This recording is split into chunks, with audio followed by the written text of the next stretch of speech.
Hello and welcome to all my dear student. You are welcome our YouTube platform Tirwa agriculture academy. तो कल promise हुआ था हमारा आपका क्लास में कि आज की आपकी जो क्लास होगी वो होगी क्रॉप रोटेशन पे, और क्रॉप रोटेशन के विभिन्न जितने भी उसके पक्ष होंगे उसको हम एकदम क्लियर करेंगे। तो शुरुआत में हम आपको एक बात बता देना चाहते हैं कि कोई कुछ भी कहे, आपको विदाउट टेंशन कुछ नहीं करना, only on study your platform Tirwa agriculture academy. तो कहते हैं छिन गया आसमां नया ढूंढ लेंगे। कहते हैं कि एक अगर आपका कुछ भी अगर आपको दिक्कत होती है वो चीज चली गई, कोई बात नहीं, दूसरा ढूंढेंगे। कहते हैं कि छिन गया आसमां तो नया ढूंढ लेंगे, और हम वो परिंदे नहीं जो उड़ना छोड़ देंगे। आइए स्टार्ट करते हैं आज की आपकी क्लास, फसल चक्र और फसल चक्र सघनता। जो आप यहाँ पर पीछे इमेज देख रहे होंगे, आपकी स्क्रीन पे लगा देखिए, यहाँ पर हरियाली ही हरियाली दिखाई दे रही है। और एग्रीकल्चर का जो स्टूडेंट होता है वो बहुत ही इसी प्रकार से ब्रिलियंट होता है, उसके पूरे शरीर में पूरे लाइफ में हरियाली हरियाली होती है, और यही होनी चाहिए। इसी सोच के साथ हम अपनी आज की क्लास को स्टार्ट करते हैं। मैं अमित कुमार आप सभी का स्वागत करता हूं। जितने भी हमारे प्यारे बच्चे हैं सभी लोग इस क्लास को बढ़िया ढंग से देखें, अच्छा लगे तो नोट करें, और लास्ट में सब्सक्राइब जिसने नहीं किया वो करें, बाद बाकी लाइक तो बनते ही है। स्टार्ट करते हैं आज की क्लास। तो सबसे पहली बात आपकी स्क्रीन पर दिख रहा फसल चक्र। तो फसल चक्र कहते किसे हैं? सबसे पहली बात कि फसल चक्र किसे कहते हैं। अब आप लोग देखिए, यहां पर बिल्कुल ध्यान से एक एक पॉइंट को नोट करते चलना है। सबसे पहली बात होगी क्रॉप रोटेशन। किसकी बात होगी? Crop rotation. इससे हम लोग हिंदी में क्या कहते हैं? फसल चक्र। अच्छा, ये फसल चक्र की आवश्यकता क्यों पड़ी भाई? फसल चक्र की आवश्यकता हमें पड़ी क्यों, इस बात को सबसे पहले समझते हैं। होता क्या, जब हम किसी लंबे समय तक एक ही फील्ड पर सेम क्रॉप को ग्रो करते रहते हैं, जब सेम क्रॉप को हम ग्रो करते रहते हैं तो होता क्या है, उसमें लगने वाले जो इंसेक्ट्स होते हैं, कीट्स होते हैं, डिजीजेज होती हैं, उनकी जो लाइफ साइकिल होती है वो इक्वल होती है, सेम उसी सेम सीजन पे वो कीट और वो रोग सक्रिय हो जाते हैं, जिससे हमारी फसल पर क्या होता है? इकोनॉमिक लॉस होता है, आर्थिक क्षति होती है। उसको बचाने के लिए हम लोग क्या करते हैं, जैसे खरीफ में इस बार हमने मक्का को ग्रो किया तो अगली बार हम क्या करेंगे, उसकी जगह पे पैडी कर देंगे। क्रॉप जब बदल देंगे तो बदलने की प्रक्रिया ही रोटेशन कहलाती। क्या कहती? रोटेट करना, मतलब उसको घुमा देना। वही बात है फसल चक्र। और फसल चक्र के लाभ क्या है उनको धीरे धीरे हम सब बताएंगे। तो सबसे पहले हम लोग फसल चक्र पे चलते हैं। फसल चक्र किसे कहते हैं? अब देखो भाई, ध्यान से बिल्कुल साइंटिफिक वे में हम लोग सीखेंगे। तो यहां पर अगर हम फसल चक्र की बात करें तो फसलों को, इसको हम इस प्रकार से समझ सकते हैं, फसलों को इस प्रकार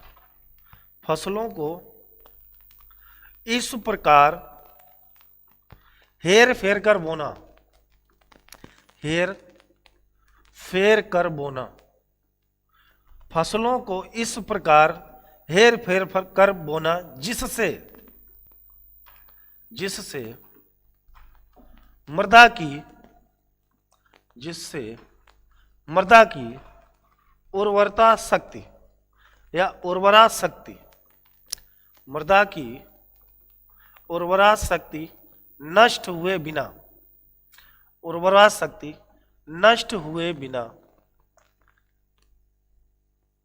हमें अधिक से अधिक उत्पादन प्राप्त हो सके, हमें अधिक से अधिक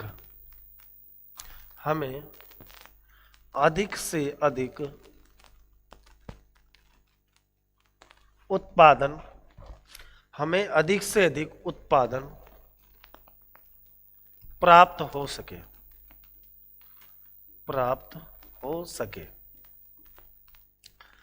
यही होती है आपकी फसल चक्र।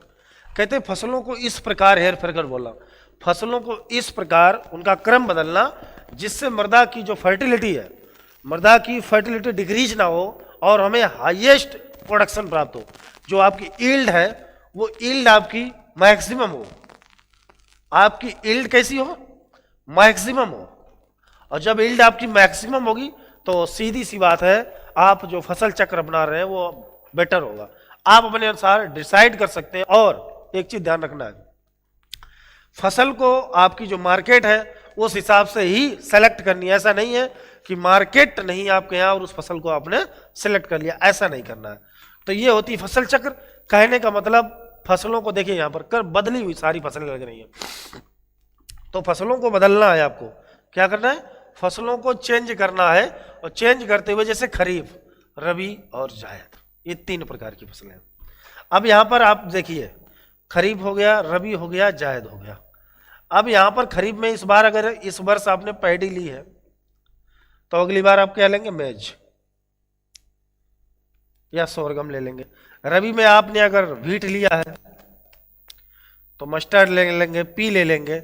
इसी प्रकार से यहाँ पर अगर आपने तरबूज बोया है तो उसकी जगह से दूसरी लौकी वगैरह कुछ भी हो सकते हैं। तो इस प्रकार से जो क्रम होता है, बदलने का क्रम ही क्या कहलाता है, फसल चक्र कहलाता है। अब बात करते हैं फसल चक्र के सिद्धांत पे। किस पे बात करेंगे, फसल चक्र के सिद्धांत।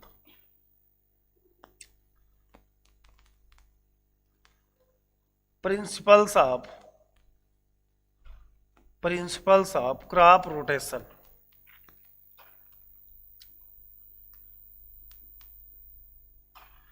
इसे हम लोग क्या बोलते हैं, फसल चक्र के सिद्धांत। अब देखिए फसल चक्र के जो सिद्धांत होते हैं, फसल चक्र के सिद्धांत, प्रिंसिपल्स ऑफ क्रॉप रोटेशन।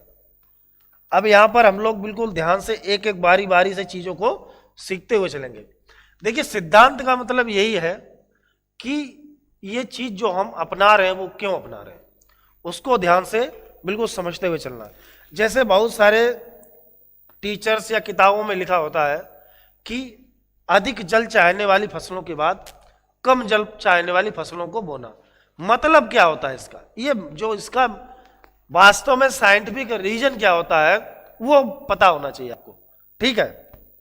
तो जैसे कि आप लोग पहला, जैसे यहां पर आपके सामने इमेज लगी हुई है, इसमें लिखा अधिक जल मांग वाली फसल के बाद कम जल मांग वाली फसल को बोना। अब इसका रीजन बहुत सारा होगा, लेकिन आपको पता होना चाहिए इसका रीजन क्या है। जैसे यहां पर पीछे समझ लो, जैसे फसल चक्र होता क्या है, तो ये खरीफ, रबी और जायद। खरीफ में कौन सी फसल बोई, रबी में कौन सी बोई, जायद में, ये मिलाकर आपका क्या हो गया, फसल चक्र। अब फसल चक्र के जो सिद्धांत है वो निम्नलिखित प्रकार के आपके सिद्धांत हैं। देखिए, नंबर 1, अधिक जल चाहने वाली फसल के बाद या अधिक सिंचाई चाहने वाली, अधिक जल चाहने वाली फसलों के बाद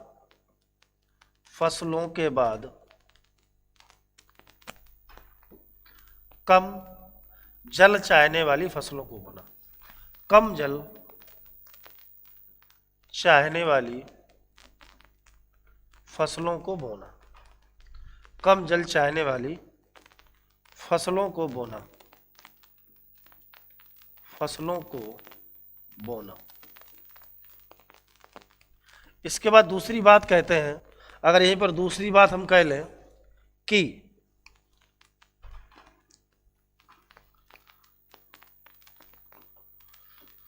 अधिक उर्वरक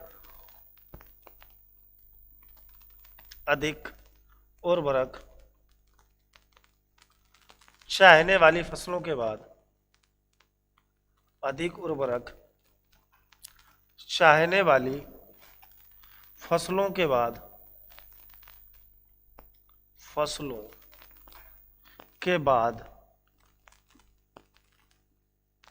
कम उर्वरक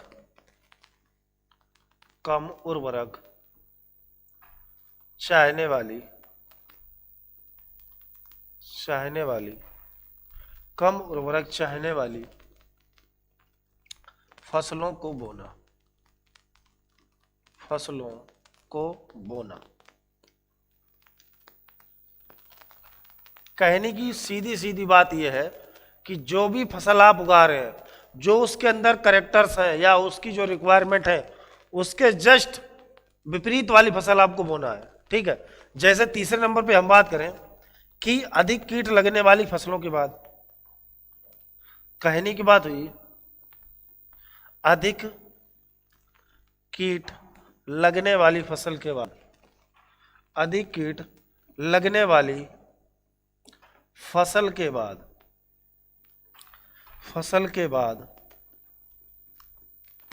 इसके अगेंस्ट लिख दें, कम कीट लगने वाली फसल को बोना।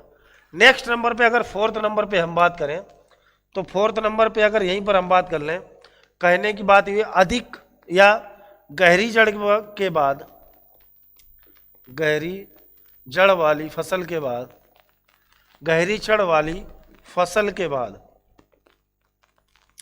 फसल के बाद इसका उल्टा हो जाएगा उथली जड़ वाली फसलें बोना, या टैप रूट के बाद एडवेंटिटियस रूट को ग्रो करना। इसी के साथ बहुत सारे आप सिद्धांत लिख सकते हैं, जैसे अधिक रोग लगने वाली फसलों के बाद कम रोग लगने वाली फसलें बोना। इसका कारण ये है, जैसे आपने मक्का की फसल बोई या धान की फसल, जैसे धान में गंदी बग कीट लगता है, धान में कौन सा लगता है, गंदी बग लगता है। तो अगर नेक्स्ट ईयर आप धान की जगह मेज करते हैं, पैडी की यदि आप मेज करते हैं तो मेज में आपका गंदी बग नहीं लगता है, क्योंकि वो कीट जो है उसके लार्वा वहां पर उपस्थित है मृदा में गहराई पर, और जैसे ही खरीफ का सीजन आता है उसके लार्वा बाहर आएंगे। अब उसका जो मुख्य फसल है, होस्ट क्रॉप है, वो आपकी पैडी है ना कि मेज। तो होगा क्या, उसके लार्वे को जो प्रॉपर न्यूट्रिशन नहीं मिलेगा, भोजन नहीं मिलेगा, तो वो डैमेज हो जाएगा, और जब डैमेज हो जाएगा तो सीधी सी बात, बिना केमिकल का प्रयोग किए आपका कीट या रोग कंट्रोल हो रहा है। तो इनका मतलब यही है, सीधा सीधा आप इसमें हजारों सिद्धांत लिख सकते हैं, हजारों सिद्धांत लिख सकते हैं, लेकिन आपको इतना ही समझना है जितने भी इसके करेक्टर है उसके जस्ट विपरीत वाला आपको लिखना है। इतनी बातें हो गई। जैसे आगे हम लोग चलते हैं, यहाँ पर कुछ हमने इमेजेस लगाई हैं। कहने का यहाँ पर देखिए तात्पर्य है, एक ये लिखा हुआ है, अधिक जलमांग वाली फसल के बाद कम जलमांग वाली। कहने का मतलब है water requirement according to water requirement जितनी भी क्रॉप है। देखिए यहाँ पर ये पैडी की पैडी की क्रॉप है, ये पैडी की क्रॉप है, तो इसको क्या होता है, वाटर रिक्वायरमेंट हाई होता है। धान हुआ जैसे आपका, जैसे पैडी हो गया, शुगर केन हो गया, क्या होगा, शुगर केन। तो इनको क्या होता है, अधिक जल, सीधी सी बात, यहाँ पर जो लीचिंग की क्रिया होती है, लीचिंग से संबंधित ये होता है, निछालन अधिक होगा मृदा में, क्योंकि जब अधिक पानी जाएगा खेत में तो नीचे निछालन की क्रिया, फिल्ट्रेशन जो होता है वो अधिक होगा। अब कम जलमांग वाली, देखिए यहाँ पर लेग्यूम्स बनी हुई है, क्या है, लेग्यूम्स है। कहने का मतलब ये क्या, दलहनी है। अब दलहनी के बारे में तो आप सभी लोग जानते ही होंगे, जितनी दलहनी क्रॉप होती है उसमें हम ज्यादा से ज्यादा एक पानी, एक इरिगेशन की रिक्वायरमेंट अधिकतम 2 करते हैं, वो भी हल्की। कब कब करते हैं, एक तो जब इसमें फ्लावरिंग होती है, कब होती है, एक तो जब यहां पर क्या होती है, फ्लावरिंग स्टेज होती है, एक तो हम फ्लावरिंग पे करेंगे, और एक क्या करेंगे, पोड फिलिंग स्टेज पे। किस पे, पोड फिलिंग, पोड फिलिंग स्टेज पे करेंगे। कहने का मतलब फलियों में दाना भरते समय। पोड फिलिंग स्टेज हो गया, फ्लावरिंग स्टेज हो गया, इन 2 स्टेज पे हम यहाँ पर सिंचाई करते हैं। तो इस प्रकार से अधिक जलमांग वाली फसल के बाद कम जलमांग वाली फसल को बोना। नेक्स्ट लिखा है, अधिक पोषक तत्व चाहने वाली फसल के बाद कम पोषक तत्व। अब भाई पोषक तत्व जैसे आपका नाइट्रोजन हो गया, फास्फोरस हो गया, पोटास हो गया, कैल्शियम हो गया, मैग्नीशियम हो गया, सल्फर हो गया, ये जैसे आपके प्राथमिक पोषक तत्व हो गए, और ये आपके सेकेंडरी हो गए, या प्राइमरी और सेकेंडरी। बाद बाकी माइक्रो में zinc, boron, copper, silica, manganese, nickel, molybdenum और फेरस हो गया, ये बहुत सारे पोषक तत्व हैं। तो कहने का मतलब ये हो रहा है कि भाई अधिक अगर पोषक तत्व खेत में पड़ेंगे, प्राइमरी भी पड़ेंगे, तो वो खेत को नुकसानदायक भी साबित हो सकते हैं आगे, और वो भी रहे वर्तमान में। तो एक बार यदि हमने अधिक पोषक तत्व डाल दिए, जैसे ये मेज की क्रॉप दिख रही है, क्या दिख रही है, मेज की क्रॉप, तो यहाँ पोषक तत्वों की आवश्यकता अधिक होती है। लेकिन बट यहां पर क्या लिखा है, लेग्यूम्स।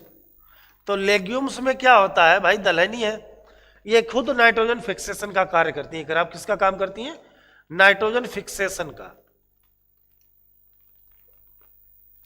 अब ये खुद जब नाइट्रोजन फिक्सेशन का कार्य करती हैं, नाइट्रोजन का स्थिरीकरण कर लेती हैं, सीधी बात, ये क्या होता है, ये न्यूट्रिशन या पोषक तत्वों को खुद अडॉप्ट कर लेती है।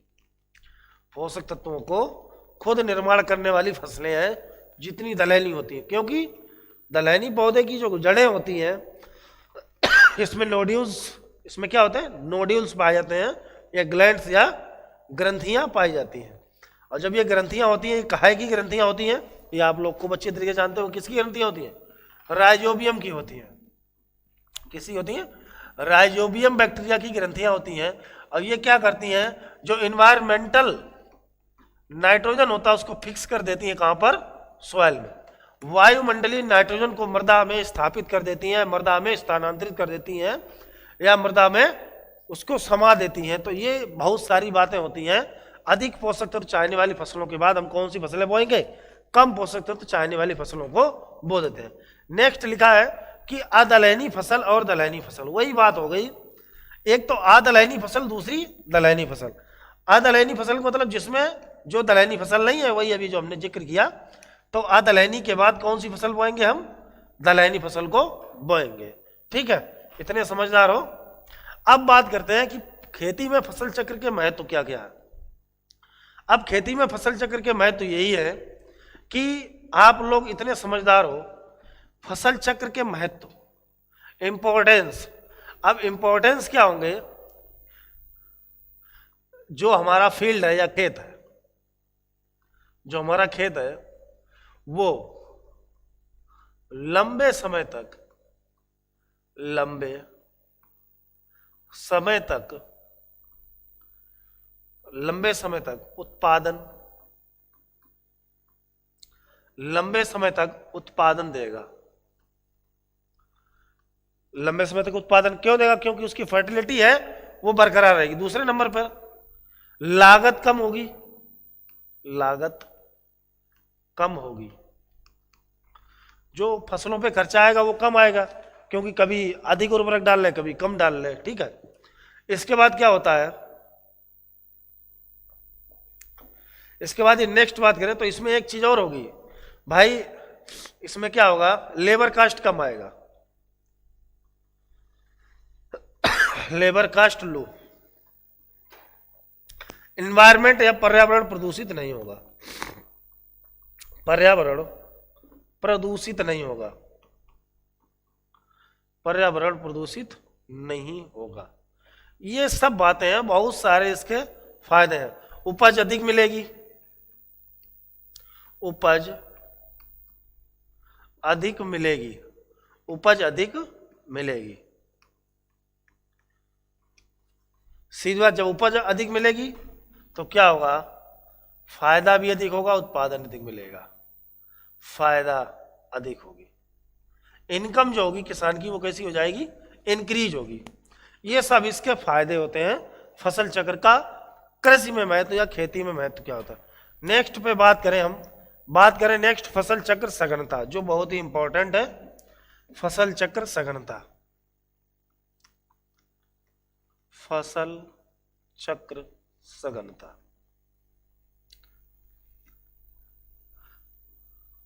जिसे हम कहते हैं क्रॉप रोटेशन इंटेंसिटी।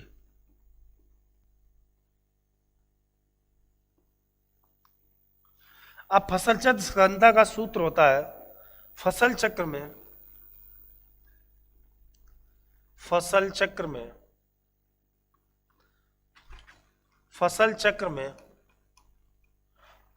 की संख्या,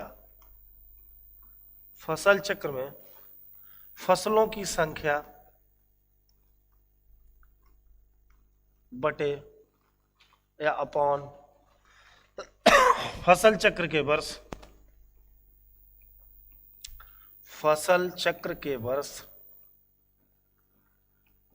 इंटू 100।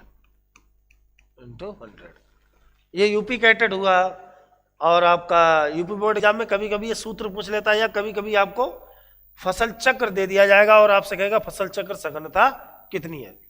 तो इसमें जैसे मान लो यहीं पर एक हमने फसल चक्र आपको दिया, जैसे दे दिया, जैसे यहां पर नंबर 1 पे लिख रहे हैं हम गेहूं, धान, सबसे पहले हो जाएगा धान, लिख लो जैसे धान, गेहूं। अब ये सबसे पहले आपको पहचाना है कितने वर्ष का फसल चक्र है। देखिए गेहूं हो गया और उर्द हो गया। अब देखिए खरीफ में यहां पर हो गई धान, और रबी में गेहूं हो गया, और जायद में हमने क्या ले लिया, उर्द ले लिया, या उत्पादन हो या ना हो हरी खाद के लिए। अब देखो सूत्र में इसको यदि हम अप्लाई करें, इस फार्मूले में इसको हम फिट करें, तो crop rotation intensity is equal to फसल चक्र में फसलों की संख्या कितनी हो गई, 1 2 3। तो फसल चक्रों की संख्या कितनी हो गई, फसलों की संख्या 3।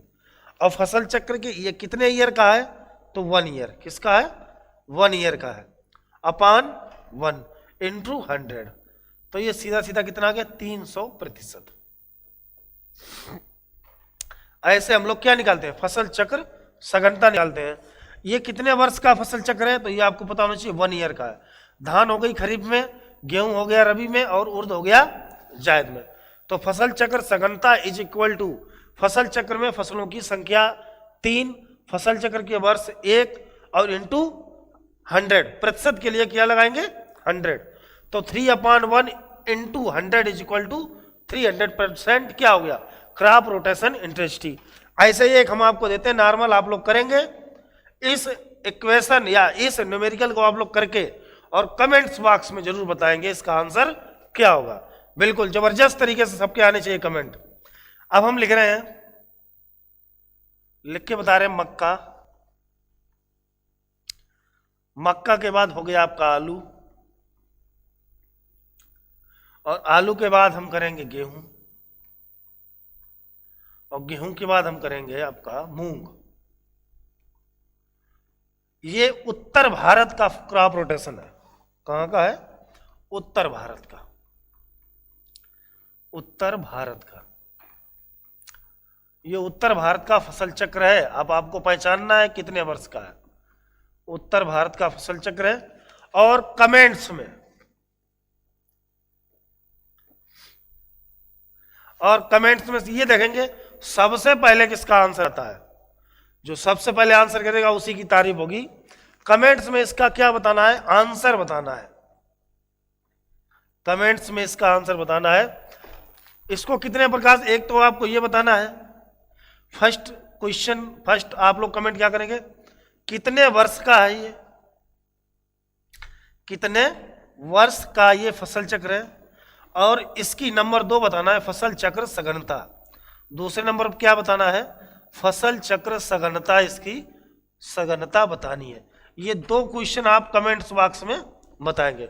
ये दोनों क्वेश्चन आप किसमें बताएंगे, कमेंट्स बॉक्स में बताएंगे बहुत अच्छे तरीके से। कल जो आपकी क्लास होगी, कल आपकी जो क्लास होगी वो अभी हम लिखे दे रहे हैं यहाँ पर। कल की जो क्लास होगी, कल का जो टॉपिक है बहुत ही जबरदस्त टॉपिक होगा, manures and fertilisers, manures and fertilisers, fertilisers कहने का मतलब खाद एवं उर्वरक, खाद एवं उर्वरक। इसमें हम आपको सारी चीजें बताएंगे, खाद एवं उर्वरक कैसे कैसे होते हैं, कितने प्रकार के होते हैं, एप्लीकेशन मेथड बताएंगे, किस किस प्रकार से हम खाद एवं उर्वरक को दे सकते हैं। तो बहुत ही अच्छे तरीके से सभी बच्चे इसको शेयर करेंगे। अच्छा लगे तो कमेंट करके बताएंगे क्लास कैसी लगी। और नेक्स्ट एक बात ध्यान रखना, जो हमने 2 क्वेश्चंस आपको दिए हैं उसका आंसर आप जरूर कमेंट्स बॉक्स में बताएंगे। ये क्रॉप रोटेशन कितने वर्ष का है और इसकी क्रॉप रोटेशन इंटेंसिटी कितनी है, क्रॉप रोटेशन इसकी इंटेंसिटी कितनी है, ये कहां बताएंगे आप, तिरवा एग्रीकल्चर एकेडमी के कमेंट्स बॉक्स में। ठीक है, तो तिरवा एग्रीकल्चर एकेडमी के कमेंट्स बॉक्स में बताएं कितने वर्ष का फसल चक्र और फसल चक्र सघनता कितनी है। जय हिंद, वंदे मातरम। मिलते हैं कल इसी टाइम पे, आपको क्लास मिलेगी। धन्यवाद।